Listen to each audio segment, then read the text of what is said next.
दोस्तों की फरमाइश से माशाल्लाह नागरा बीतल माशाल्लाह पठ आ गई ने ते माशाल्लाह झालर भी चेक कर सकते चंगी झालर तोता फेस और कन्ना की चौड़ाई भी वेख सकते हैं और लंबाई भी खूबसूरत माशाल्लाह चीज़ ने और गब्बन पठ ते खूबसूरत चीज़ ने। लो जनाब चेक कर सकते हैं मुँह जनाब 2 दंद 4 दंद हो रही है जनाब, बिल्कुल लवी पठ ने तो खूबसूरत माशाल्लाह चीज़ है। लो मेरा हाइट कद भी माशाल्लाह चेक कर सकते हैं। बिल्कुल शाम होगी मैं भाई ने वीडियो बना के चेक करवा दी है। खूबसूरत माशाल्लाह चीज़ ने तो जो भी आखता ना भी शौक रखना तो फौजी भाई शौक पूरा नहीं होता, इस तो बाद शौक और क्वालिटी नहीं होती। माशाल्लाह चंगी लंबी वेल चे और लंबी गर्दन ने और प्योर माशाल्लाह 100% वाली माशाल्लाह नागरा पाटी ने और माशाल्लाह दो वेखो बिल्कुल तीरली कर सकती हर पॉइंट वाल खूबसूरत चीज़ ने।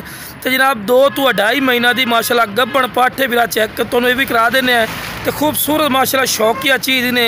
तो यह पाठे अगर किसी हयाली को बिरा लगे जाओ तो कम अज़ कम 2-2 लाख 1.5 लाख रुपये डिमांड करता, लेकिन अपना रेट नहीं होना इंशाल्लाह। तुसी कॉल करनी है थोड़ी सोच तो भी इंशाल्लाह कम राइट तो तुम्हें जानवर मिलेगा इंशाल्लाह। तो पैर बनने क्योंकि तुम्हें वीडियो सिरे बना के चेक करवानी होंगी है। तो बिल्कुल कुंडली वाले सिंह हैं तो खूबसूरत माशाल्लाह फेस ब्यूटी के माशाल्लाह कमाल की चीज़ है। यह देखो ना बिल्कुल छोटे सिंह बिल्कुल कुंडली वाले सिंह बिल्कुल छोटे छोटे सिंह बिरा शौकिया चीज़ ने। तो मुँह जनाब सिर्फ 4 दंद ने। तो हवाना चड्डा भी इस तो बाद तुम चेक करवा दईए।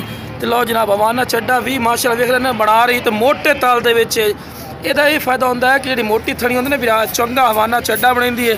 तो यह वेख लो चेक कर सकते हैं बिरा नाड़े कर रही है जनाब चेक कर लो ठीक है बिरा गब्बन पाठी ने खूबसूरत माशाल्लाह चीज़ ने।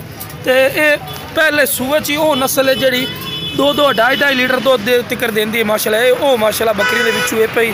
तो इस तो बाद तुम चारा ही खवा के भी खाने तो टोर फिर के भी खाने कि बिरा अच्छी तरह इन्फॉर्मेशन हो। तो लो बिरा चारा ही खवा के भी खा रहे हैं माशाल्लाह सेहतमंद और माशाल्लाह एक्टिव ने खूबसूरत ने और चंगे हाइट कद ऊंचाई जनाब 35 तो 36 इंच की माशाल्लाह ऊंचाई ने। तो हुसन खूबसूरती और माशाल्लाह चेक कर सकते हैं। बिल्कुल शाम होगी मैं चल भाइयों ने वीडियो बना के चेक करवा दईए। तो शौक रखना तो बिरा जी शौक होंगे टैडियाँ दोगली लमन का फायदा नहीं होता, रेट थोड़ा जिहा भरना पौंदा लेकिन क्वालिटी और नस्ल इस तो बाद कोई नहीं होती। सही ज़रा टोर के भी खाओ। तो लो बिरा टोर फिर के भी खा रहे हैं कि कोई लंगड़ी लूली नहीं सेहतमंद और माशाल्लाह है। आप दूसरी साइड का कलर भी तुम चेक करवा रहे हैं कि अच्छी तरह तुम्हें इन्फॉर्मेशन हो कि किस तरह का माशाल्लाह जानवर है। भाई चाहिए जनाब स्क्रीन पर नंबर चल रहे हैं इस पर रब्ता करके बिल्कुल मुनासिब रेट का लै सकते।